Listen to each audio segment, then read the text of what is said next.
Welcome to round two. And I don't have a green screen to let you guys know that I'm on the desert planet Arrakis. Yeah, I'm starting this one off goofily. What's up, guys? Tonight, I'm going to give you guys my thoughts on Dune 2021 and Dune Part 2. And this was a dual franchise so far that I've been really wanting to talk about.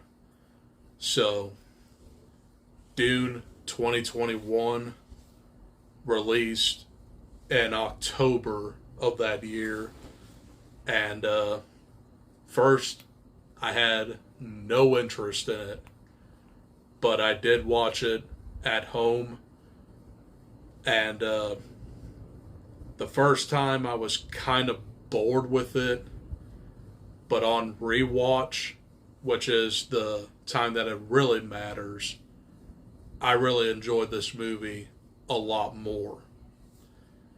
So this is the story of House Atreides, who are on the planet Caladan, and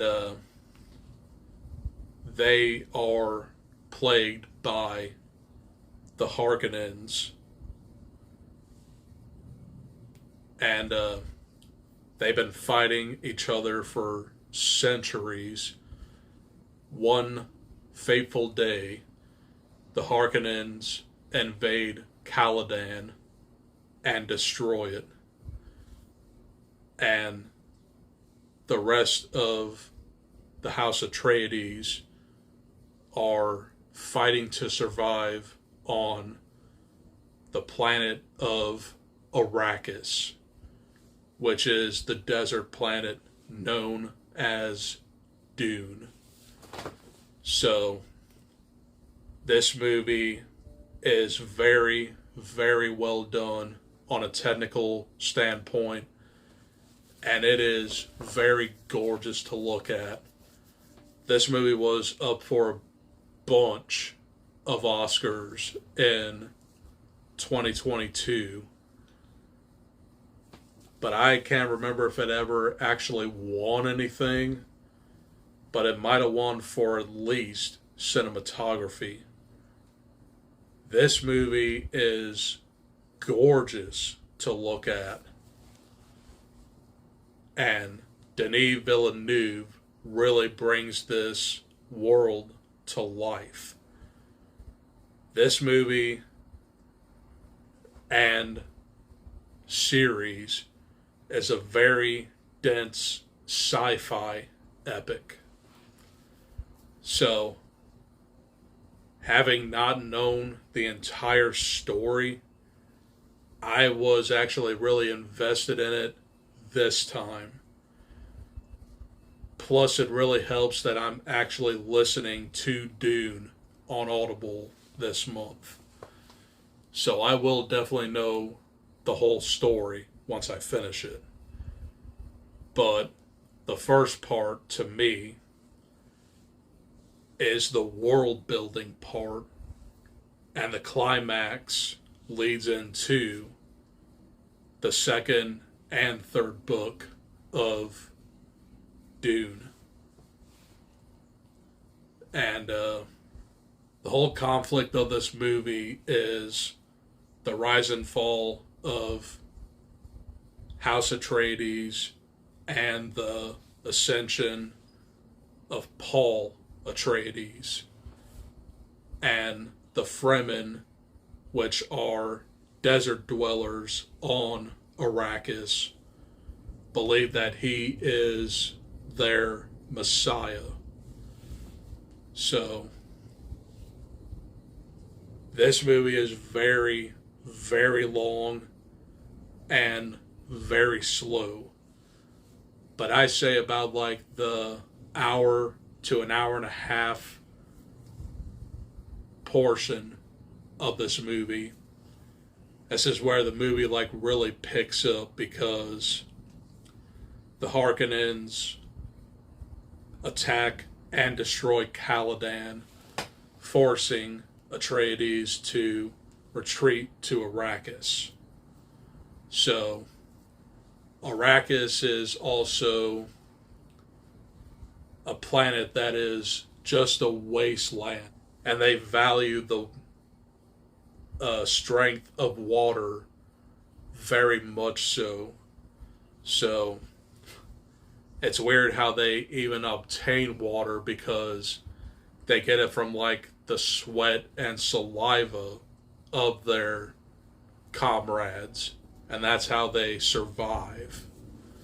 So this thing is very, very dense, and there's a lot to unpack here, but I'm trying my best.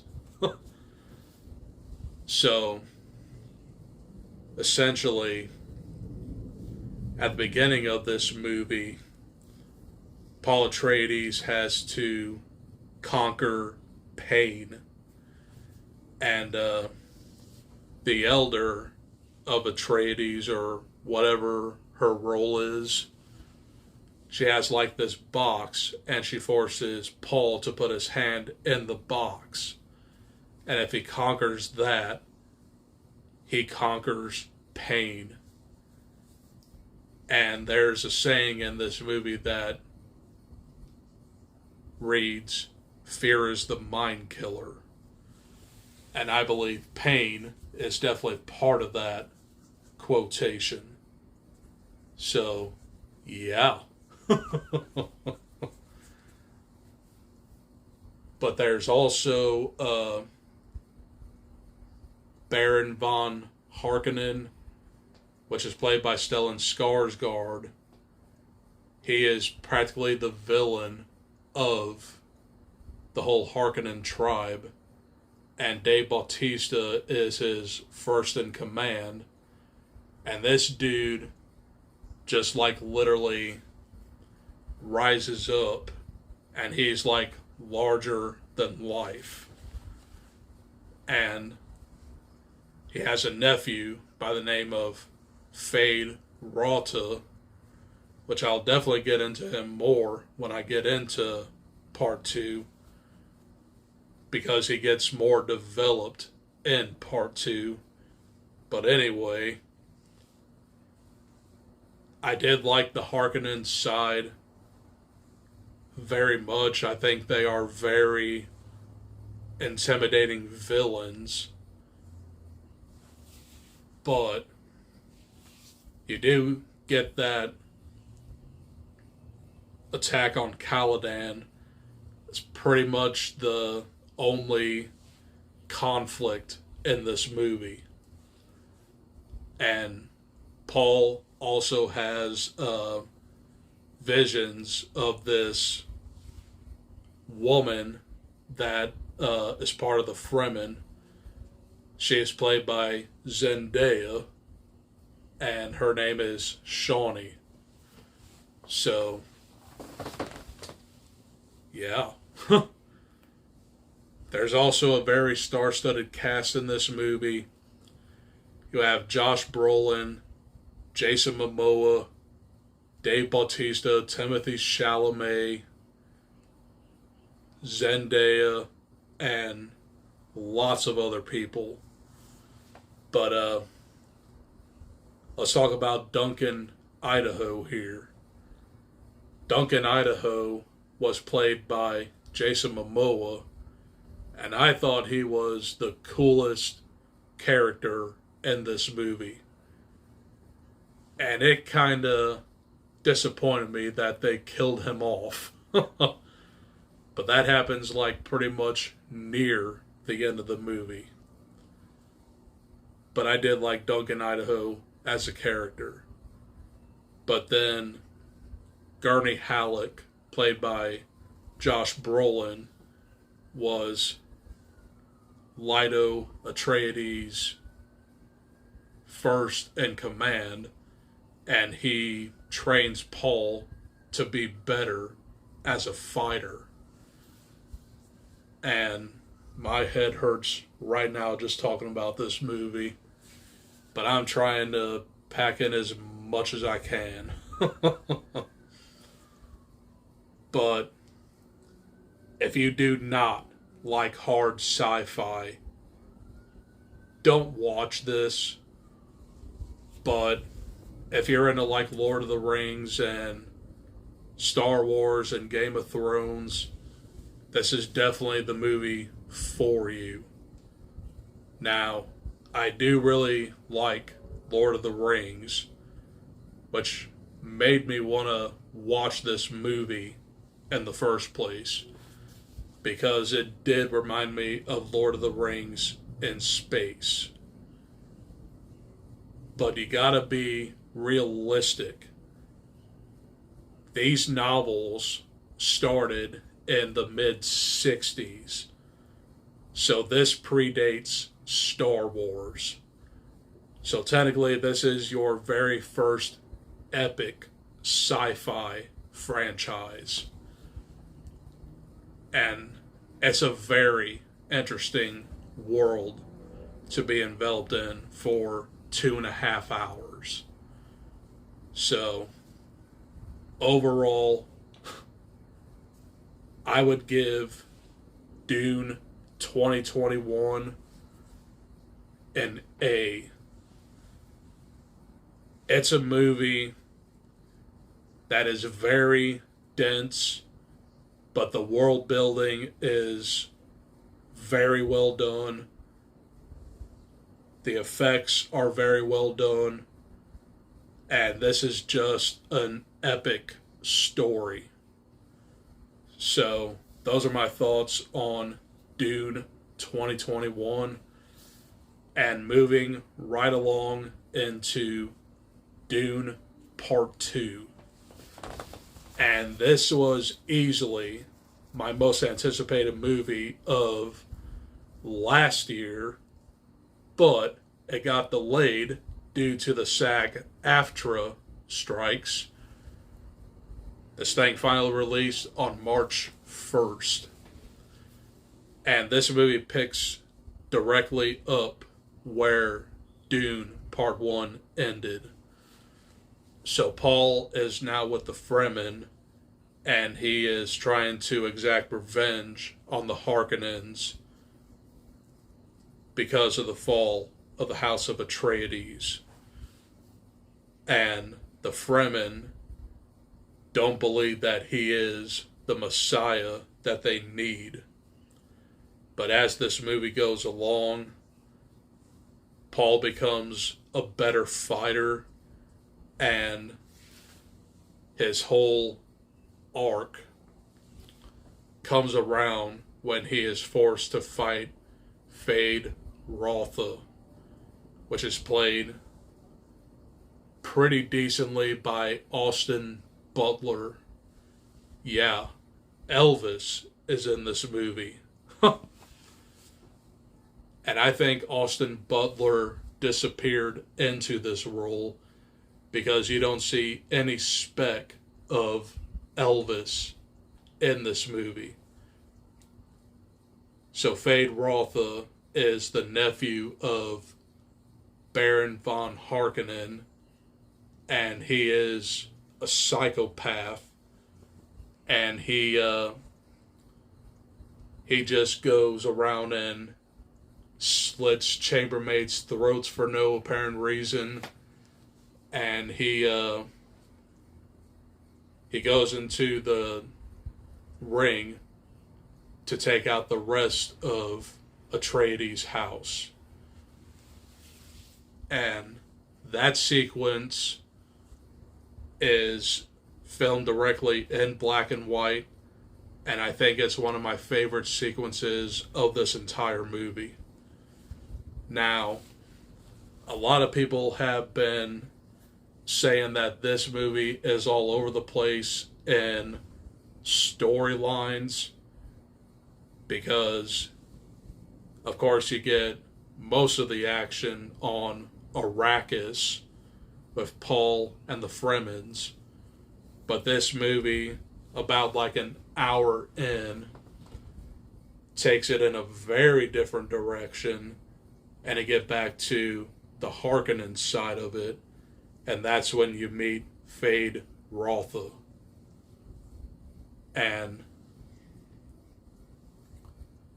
I thought Fade Rotha was pretty well built up, and the amount of time this movie portrays, because this is a 2 hour and 46-minute movie, and it definitely earns its runtime. So you also have more Zendaya, of course, and you also have more of Javier Bardem, which he plays Stilgar, and he's basically like the leader of the Fremens. And at first he doesn't believe that Paul is this Messiah, but as he sees Paul fights and bring down the Harkonnens, he actually sides with him more, and they become the best of friends. And there is also a side plot in here that features Christopher Walken and Florence Pugh as side characters. They are the known leaders of the Harkonnens. So Christopher Walken is the emperor of the Harkonnens. And the way this movie ends, and there's a little bit of a spoiler here, so be warned. Paul fights Fade Rotha in a gladiatorial setting, and it's a fight to the death. So Paul does kill Fade Rotha, and he wants to take the hand of Florence Pugh in marriage. And this kind of sets Zendaya apart from Paul. And she goes into the desert and calls the sandworms. And I didn't mention that as well. The sandworm call is basically getting this device in the sand, and it like delivers like a pulse, and these sandworms just rise up from the depths. And these sandworms are pretty kick-ass, man. These sandworms made me really want to watch these movies. But Dune Part 2, maybe my favorite movie of the year so far, and there is like no competition. But we're in March, we're like nowhere near the end of this year, so there could be another movie that dethrones it. But this movie had a lot more action, and the story was more interesting. So overall, Dune Part 2 for me, I think it's slightly better than Dune. I'm going to go ahead and give this an A+. I know that sounds weird from a sci-fi virgin, if you will, but I really do enjoy the world building of this world, and I definitely do want to see a third one, which I'm assuming will probably like go into like Dune Messiah and maybe Children of Dune. So Not to mention, this book series is massive. Frank Herbert wrote the first 6 up until his death, and then his son wrote about 11 more of these things. There's 17 of these books.